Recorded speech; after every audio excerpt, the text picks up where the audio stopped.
काकभूषण जी ने गरुड़ जी को अपनी राम कृपा की कथा सुनाई। तब गरुड़ जी बोले कि हे काकभूषण जी, अब आप मुझे अपनी जीवन की कथा सुनाइए। आपको ऐसा कव्वे का शरीर क्यों मिला?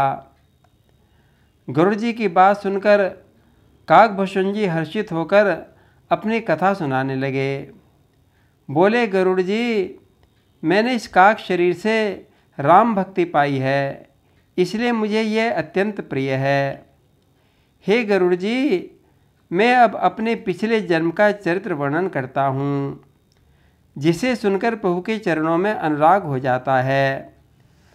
प्रथम जन्म के चरित अब कहो सुनहु बिहगेश, सुनि प्रभु पद रति उपजे, जाते मिटहि कलेश। एक बार कलयुग आने पर मैंने अयोध्या जी में शूद्र परिवार में जन्म लिया। मन क्रम वचन से मैं शिव जी का सेवक था।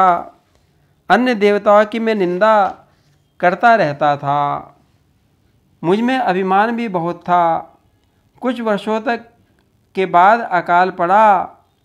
मैं धनहीन कंगाल हो गया। तब अयोध्या छोड़कर भगवान शंकर की नगरी उज्जैन आ गया। वहाँ पर मुझे एक ब्राह्मण मिले जो विधि विधान से शिव जी की पूजा किया करते थे।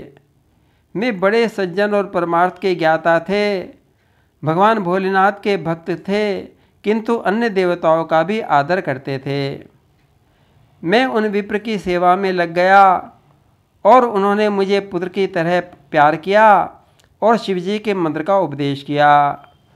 शंभु मंत्र मोहि द्विज बर दीन्हा, शुभ उपदेश विविध विधि कीन्हा। मैं शिव मंदिर जाकर मंत्र जपता था कि मेरे हृदय में घमंड और अहंकार बहुत था। मैं अपने आप को बड़ा शिवभक्त समझने लगा। गुरुजी ने मुझे समझाया, किंतु मुझे शीघ्र क्रोध हो जाया करता था और उनकी बात टाल दिया करता था। एक बार गुरुजी ने मुझे बुलाकर कहा, पुत्र, शिवजी की सेवा का यही फल है कि राम जी के चरणों में प्रेम भक्ति हो जावे। शिव और ब्रह्मा जी भी राम जी के सेवा रूप से भजते हैं। तो शिव भक्त होकर भी राम जी से द्रोह क्यों करता है? शिव सेवा कर फल सुत सोई, अविरल भगति राम पद होई। जब गुरुजी ने शिवजी को राम जी का सेवक कहा तो मैं जल भुन गया। गरुड़ जी, मेरे हृदय में कपट और कुटिलता बसी हुई थी। गुरुजी हित की बात बताते और मुझे जलन होने लगती। एक बार की बात है, मैं शिवालय में बैठा शिव जी का नाम जप कर रहा था। उसी समय गुरुजी वहाँ पर आ गए, किंतु मैंने तो अभिमान के कारण उठकर उन्हें प्रणाम भी नहीं किया। गुरुजी तो दयालु थे, मेरी धृष्टता पर कुछ भी नहीं बोले, न ही उन्होंने क्रोध किया। गुरुजी का अपमान महान पाप है, महादेव जी उसे सहन न कर सके।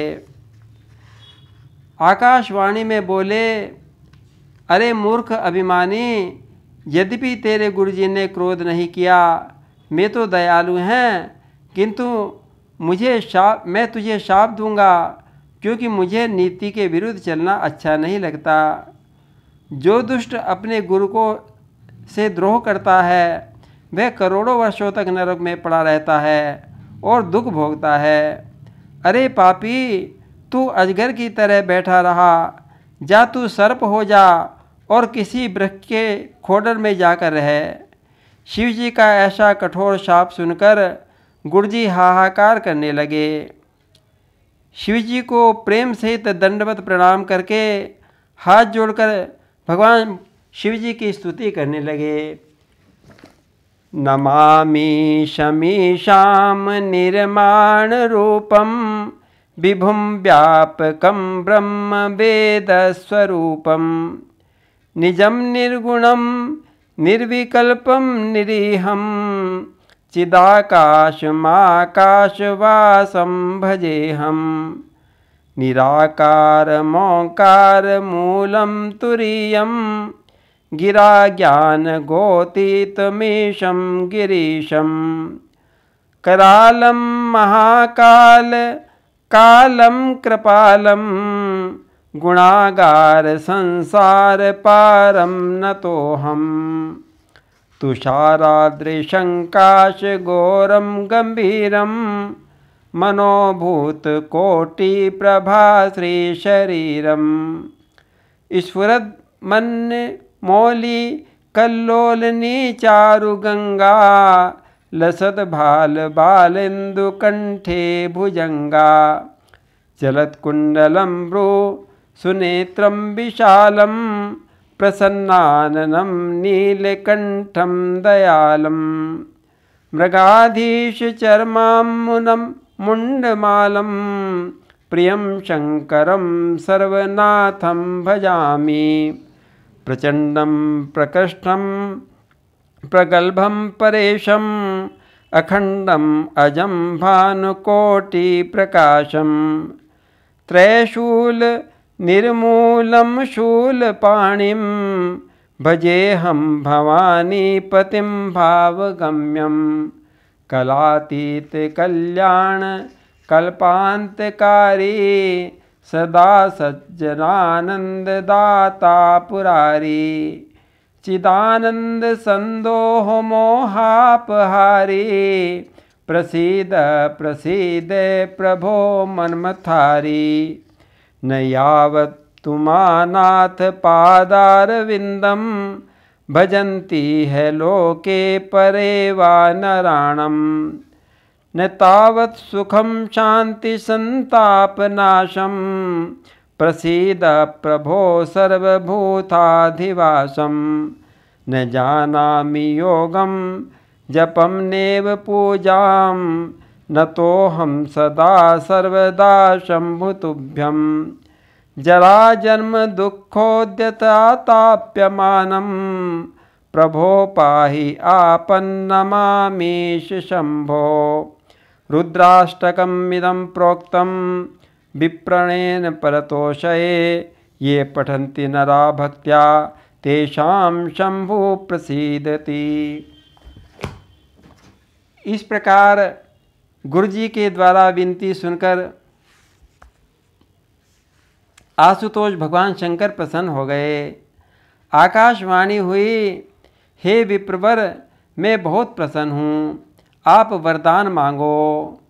सुनि विनती सर्वज्ञ शिव, देखि विप्र अनुराग, पुनि मंदिर नभ पानी, भई द्विज वर मांग।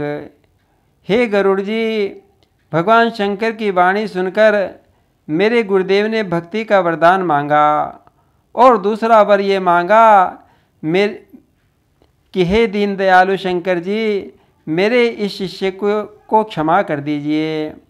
कुछ ही समय में इसका शाप आपके अनुग्रह में बदल जाए। हे पक्षीराज गरुड़ जी, परहित से शनि मेरे गुरुदेव की वाणी सुनकर शंकर जी प्रसन्न हो गए। मुझे समझाया कि द्विज सेवा से ही भगवान प्रसन्न होते हैं, ब्राह्मण अपराध कभी नहीं करना चाहिए। फिर तो शंकर जी ने मुझे आशीर्वाद दिया और झड़ी लगा दी। बोलिए सियावर रामचंद्र महाराज की जय।